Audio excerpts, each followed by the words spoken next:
So a photo walk with the Nikon D200. This setup right now is the Nikon 18-200.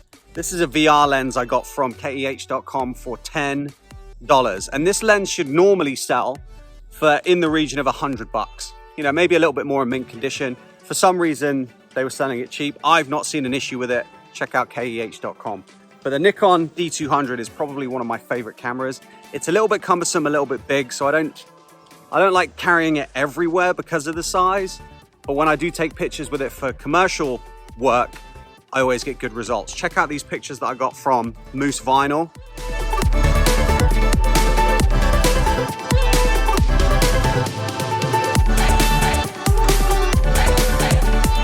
And I use this camera for that because I wanted a film-like sensor.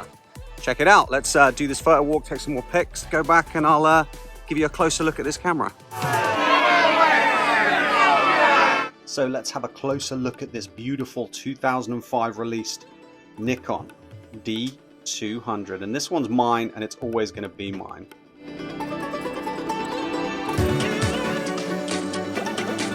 Lens release button there. This is my Topcon RE. So the camera then has this battery pack on the bottom. I tend to put the battery packs on just because I prefer that life that it gives. It can fit me an extra battery in there if I need to. Beautiful playback so you can see what you're dealing with. On the rear LCD screen, that's a 2.5 TFT-LCD. Menu button there is super tactile. Look at that, so easy. We have our modes on the top then, the quality, the white balance and the ISO. Just press and then adjust using the right rear wheel. Front wheel if you want to change the video out and DC in on this side with the added USB port as well. And then here we can see that the camera takes a CF card. 8 gig CF card there, gave me about 1,000 shots, shooting raw. Pop-up flash.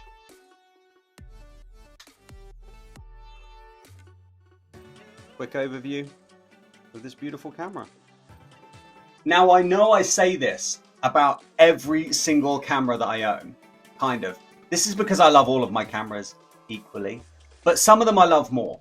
This has been a request. This just came through on my YouTube channel. Someone requested that I do a review of the Nikon D200.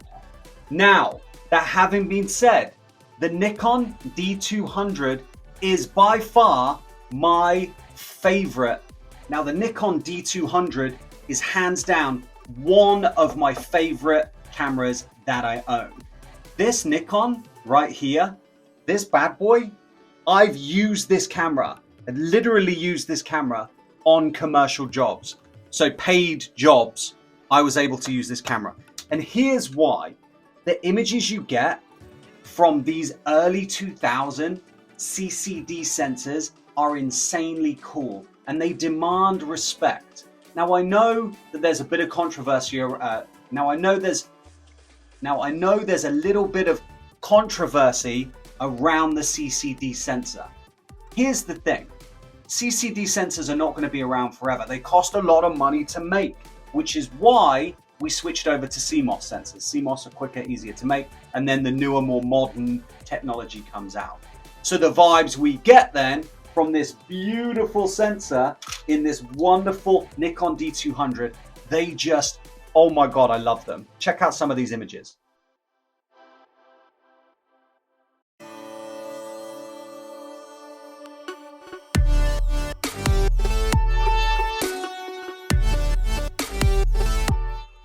Now, a commercial job I shot was in a record store inside the store. And if you've been in a record store, then you know that record stores are dark. They tend to be dingy with this like cool vibe around them. It's just the way it rolls and they smell and I love it.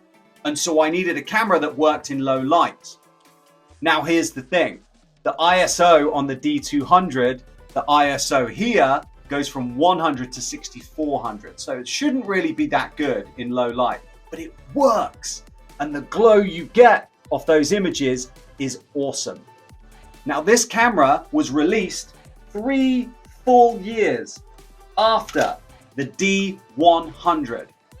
has a 10.2 megapixel CCD sensor. Awesome. And that is a sweet spot for editing. I'm going to show you some pictures, and believe me, it took me not long to edit them on my Mac because of that low megapixel count.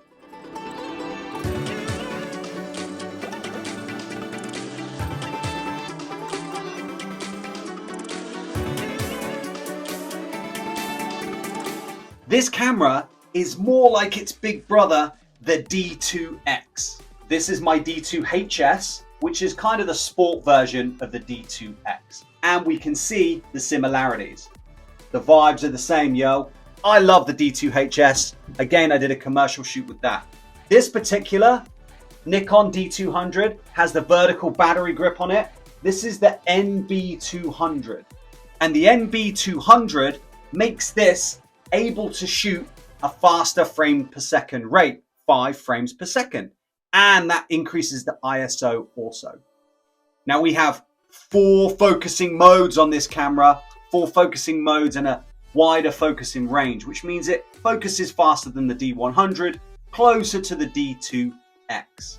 If you think about when this camera was released, you're looking at a camera that was released to rival the Canon EOS 5D, which is a great camera. Listen, you guys, this is a prosumer camera, a prosumer camera.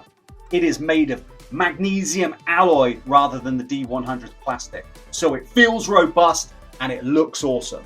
This is a prosumer camera. What does that mean? What is a prosumer? Who is a prosumer? A prosumer is somebody that is serious about photography, who wants those awesome vibes and who wants all those features. And this D200 has them. The camera has GPS tracking, so you can log where you've been, which is a wonderful feature. We have a wireless transmitter option within the camera as well. And for 2005, that is impressive. Unlike the D2X, this camera without the battery grip is actually quite compact. Now I've paired this with the Nikon 18-200, which I think is a wonderful pairing for this camera. Absolutely beautiful VR, wonderful, wonderful stable lens, and it gets me that awesome focal range. And when I pull the shutter, it just sounds absolutely amazing. And listen to this shutter speed. Wonderful. So is the D200 any good in 2003? Well, let me ask you this question. When you shoot photography, when you capture images, do you want a certain vibe or do you just want a generic crisp roll? Now, I like CCD sensors. I enjoy the vibes I get from those sensors. I like the images that come directly out of this camera. They have a warm glow to them, a glow that is just so appealing to me. And when I did that commercial shoot for Moose Vinyl, Moose Review Drew, I really enjoyed doing that commercial shoot because this camera gave me the best possible vibes. In fact, one of the images that I shot on that shoot, I actually hung on my wall here.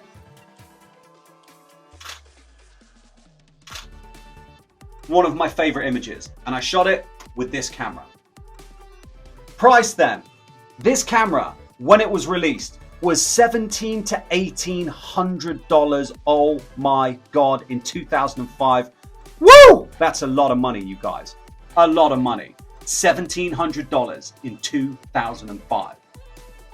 Today, in today's market, right now, you can pick up a D200 for less than $100.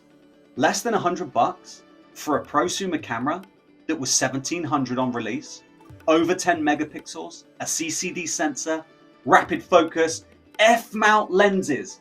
All of the lenses that you could ever wish for in your Nikon collection will fit on this camera. What's that, Rob? Oh, it's a 50mm 1.8 vintage Nikon lens from probably the turn of the century. What are you going to do with that? Let's have a look. I'm going to put a vintage lens on this Nikon for you right now. You know why? Because I can. This vintage Nikon lens, I'm going to put this vintage 50mm on this D200 right now. Oh my God. You guys, are you joking? Now I can manually focus and take pictures using vintage lenses.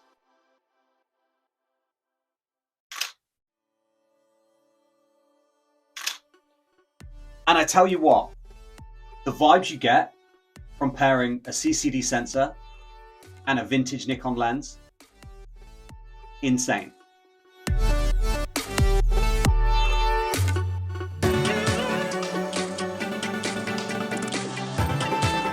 Thanks for stopping by, you guys. I'll see you on the next one. If you've got a camera you want me to review, just like I got this time, send me a request and I will do a review of the camera. Thank you so much. I will see you on the next one. Take care. Until next time, keep taking photographs. Take care. Thanks, guys.